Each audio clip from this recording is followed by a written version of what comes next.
নীলফামারীর ডোমারে আগাম জাতের আমন ধান কাটা ও মাড়াইয়ের ধুম পড়ছে। আশানুরূপ ফলন ও ভালো দাম পাওয়ায় কৃষকের চোখে মুখে এখন হাসির ঝিলিক। কৃষকরা বাড়তি লাভ হিসেবে চাষাবাদ করছেন স্বল্পমেয়াদী এই আগাম জাতের আমন ধান। এই ধানের কাঁচা খড় গোখাদ্য হিসেবে বেশি দামে বিক্রি হওয়ায় বাড়তি আয় হচ্ছে কৃষকদের। এই উপজেলার বিস্তীর্ণ ফসলের মাঠ সারা বছরই সবুজে ছেয়ে থাকে।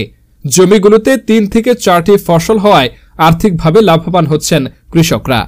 নীলফামারীর আমনের চাষ হয়েছে ১,১৩,২১৭ হেক্টর জমিতে, আর আমন ফলনের লক্ষ্যমাত্রা নির্ধারণ করা হয়েছে ৩,৫৯,০৮১ মেট্রিক টন।